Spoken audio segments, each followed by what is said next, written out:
ان اول بیت وضع للناس للذی ببکۃ مبارکا وہدی للعالمین۔ اللہ تبارک و تعالیٰ نے فرمایا یہ صرف پتھروں کا کمرہ نہیں ہے بلکہ سارے جہانوں کے لیے ہم نے اس میں ہدایت رکھ دی ہے۔ اس کعبۃ اللہ میں، اس بیت اللہ میں لوگوں کے لیے ہدایت ہے، اور فرمایا فیہ آیات بینات، اس میں بڑی بڑی نشانیاں ہیں،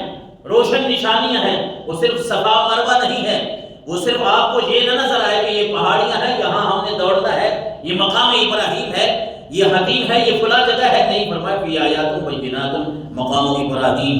یہ مقام ابراہیم، یہاں بڑی بڑی اور نشانیاں ہیں جو اللہ کے نیک بندوں سے جن کی نسبت جڑی ہوئی ہے۔ اور اس کے بعد فرمایا ومن دخلہ کان آمنا، جو بھی آدمی اس شہر میں، اس مکہ مکرمہ کے اس حرم کی حدود میں آ جاتا ہے، اللہ اس کو امن اور سلامتی عطا فرما دیتا ہے،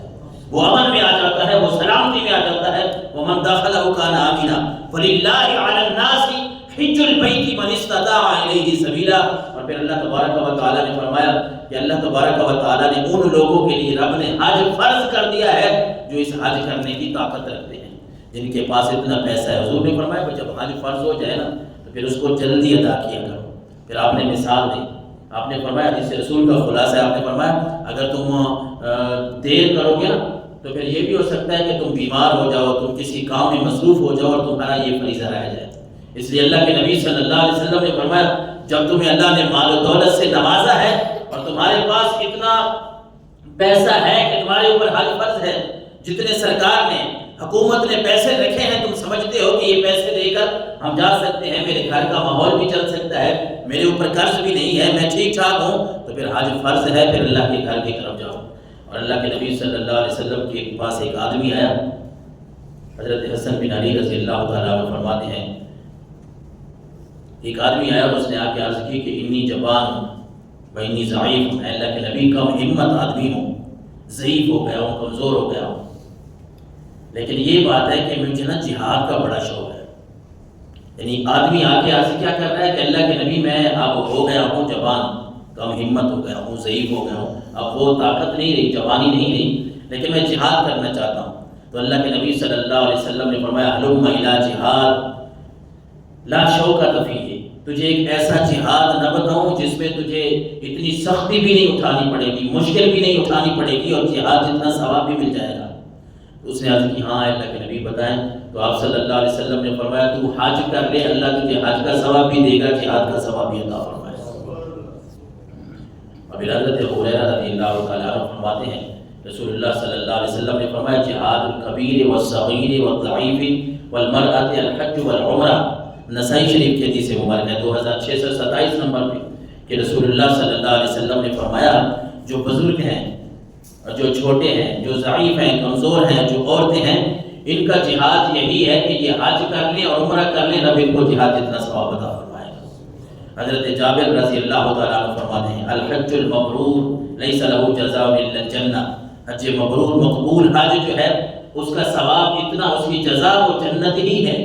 جس نے اللہ کی رضا کے لیے حج کیا۔ اور جس طرح رسول اللہ صلی اللہ علیہ وسلم نے فرمایا کہ حج کے دوران فلم یرفث ولم یفسق، کہ نہ اس نے کوئی بےہودہ بات کی، نہ کوئی بےہودہ کام کیا، کوئی فضول کام نہیں کیا۔ وہاں جا کے اکثر طور پہ یہ ہوتا ہے کہ وہاں بہت بڑا امتحان ہوتا ہے، ایک ہمارے لیے نصیحت بھی ہے، ہم عمرے پہ جائیں، ہم حج پہ جائیں، ظاہر ہے، اور آج کل لوگ ویسے ہی زیادہ جاتے ہیں، سہولیات بھی ہیں جن کو اللہ نے عطا کیا ہے، عمرے پہ خاص کر زیادہ رش ہوتا ہے، تو وہاں یہ ہمارے لیے ایک آزمائش ہوتی ہے۔ صرف یہ ذہن میں نہیں رکھنا کہ ہم حج کے لیے جا رہے ہیں، ہم عمرہ کے لیے جا رہے ہیں، بلکہ وہاں صبر کے دامن کو بھی تھامے رکھیں۔ اس طرح قرآن مجید میں اللہ تبارک و تعالیٰ نے فرمایا الحج اشہر معلومات فمن فرض فیہن الحج فلا رفث ولا فسوق ولا جدال فی الحج، کہ حج تو ہے ہی وہی جس میں کوئی لڑائی جھگڑا نہ ہو،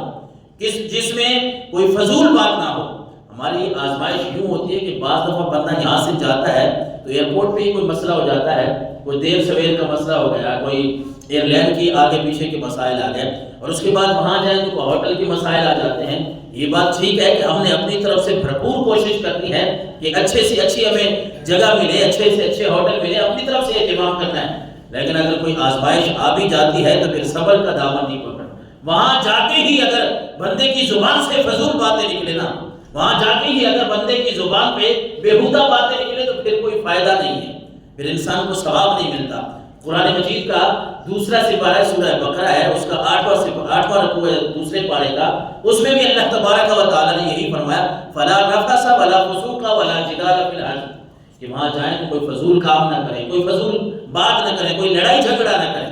لیکن ہمارے یہاں اکثر یہ ہوتا ہے کہ یہاں سے ہم 8-10 لوگ جب کٹھے جاتے ہیں، 5 لوگ کٹھے جاتے ہیں، یہاں سے خوشی خوشی جائیں گے، واپسی پہ جو ہے وہ ہماری بول چال بھی پوری نہیں ہوگی۔ وہاں جا کے کوئی چھوٹی موٹی باتیں جو ہے وہ صبر اور آزمائش کی جہاں ہیں، وہاں ہم اپنی زبان چلائیں گے، ہم ایسی ایسی باتیں ایک دوسرے کو کہہ دیں گے کہ پھر دل کھٹے ہو جاتے ہیں۔ لیکن وہاں اللہ کے گھر جب جانا ہے تو وہاں اللہ کے نبی صلی اللہ علیہ وسلم نے فرمایا، اللہ کا قرآن فرما رہا ہے کہ وہاں جائیں تو پھر اپنے آپ کو سنبھال کے رکھیں، اپنے ہر حساب سے اپنے اوپر کنٹرول رکھیں۔ اور آپ سے جب پوچھا گیا وما برہ، اے اللہ کے نبی یہ حج کی عمدگی کیا ہے، حج کی بندہ حج پہ جائے تو اس میں عمدگی کیا ہے، اور بھی بہت ساری باتیں ہوں گی، لیکن اس حدیث رسول میں اللہ کے نبی نے فرمایا اگر تمہیں اللہ نے طاقت دی ہے اطعام الطعام، وہاں جا کے بھی لوگوں کو کھانا کھلاؤ، اور فرمایا وطیب الکلام، اور وہاں جاؤ تو حج کی عمدگی یہ ہے کہ تمہارا کلام بہترین کلام ہونا چاہیے، بہترین باتیں ہونی چاہیے۔ افشاء السلام ہے، ویسے بھی اللہ کے نبی صلی اللہ علیہ وسلم کی حدیث رسول ہے کہ سلام میں پہل کرو، سلام پھیلاؤ، السلام علیکم، اور خاص کر اللہ کے نبی نے فرمایا تمہارے حج کی عمدگی یہ ہے لوگوں کو کھانا کھلاؤ، اور فرمایا کہ اچھی گفتگو کرو اور وہاں بھی سلام کی پہل کرو، سلام کو پھیلاؤ، السلام علیکم ورحمۃ اللہ، السلام علیکم کے الفاظ کہو۔ حضرت ابو ہریرہ رضی اللہ تعالیٰ عنہ فرماتے ہیں یہ حج اور عمرہ پہ جو جانے والے لوگ ہوتے ہیں نا، ایک تو اللہ کے نبی صلی اللہ علیہ وسلم کی یہ حدیث میں ملتی ہے، خلاصہ حدیث رسول کا، آپ نے فرمایا جب کوئی حاجی واپس آئے نا تو اس کے گھر میں داخل ہونے سے پہلے اس سے ملاقات کرو اور اس سے دعا کرو، کیونکہ اللہ کے نبی نے فرمایا وہ گناہوں سے پاک ہے، تمہارے لیے دعا کرے گا تو اللہ تمہارے گناہ بھی معاف فرما دے گا۔